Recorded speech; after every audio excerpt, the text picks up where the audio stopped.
We're going to say that Ukraine is prepared to stop all battlefield activity and begin the immediate process of negotiating an enduring end to the war.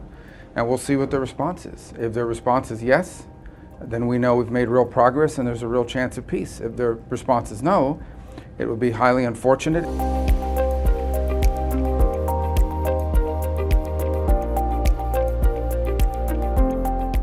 We'll have contact with them today. There's already been contacts at different levels with counterparts, different members of the administration, and that'll continue. But as far as the Russian reaction to it, that's really the question here. And that is, this was a few hours old. We're going to bring it to them directly. We're going to say that Ukraine is prepared to stop all battlefield activity and begin the immediate process of negotiating an enduring end to the war. And we'll see what their response is. If their response is yes, then we know we've made real progress and there's a real chance of peace. If their response is no, it would be highly unfortunate and it would make their intentions clear. So that's what we're hoping to hear from them. And obviously, as I said, this was not prearranged for them. So they're probably processing the news the same as the rest of the world is. So we hope to have a positive answer from them. The ball is truly in their court.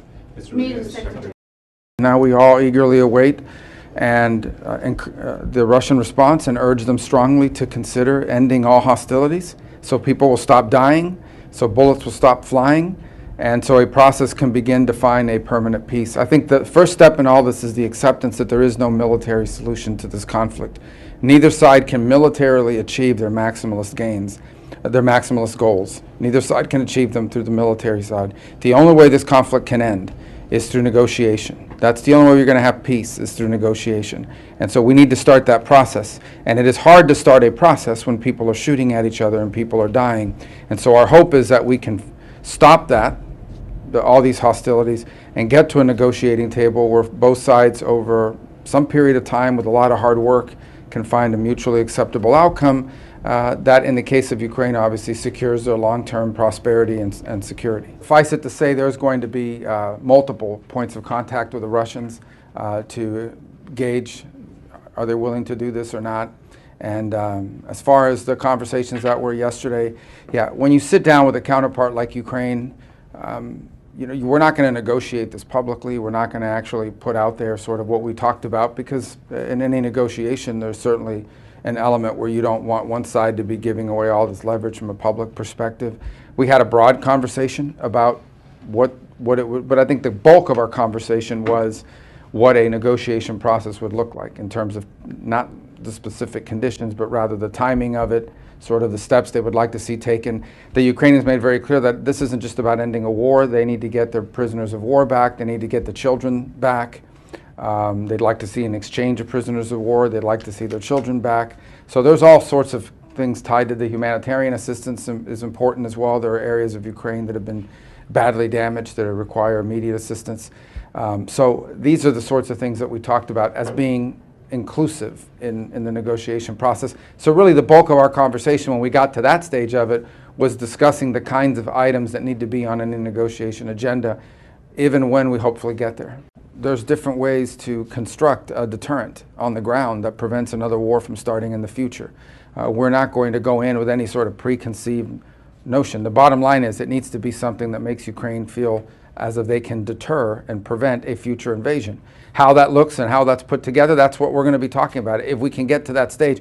Again, right now we're just trying to get to the stage where there's actual diplomacy happening. Here's what we'd like the world to look like in a few days.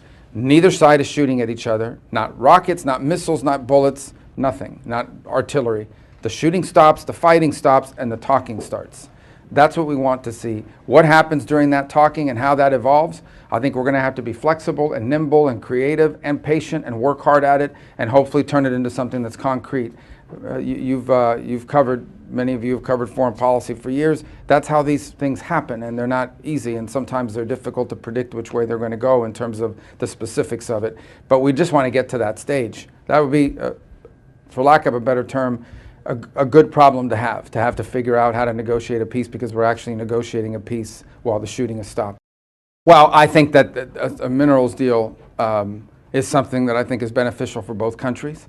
Certainly one of the things that provides for Ukraine's long-term prosperity and security is vibrant economic growth and development. If their GDP begins to grow, and that gives them a tremendous amount of leverage and power and the ability to fund their own defenses. So I think certainly any economic development for Ukraine is positive for their own future.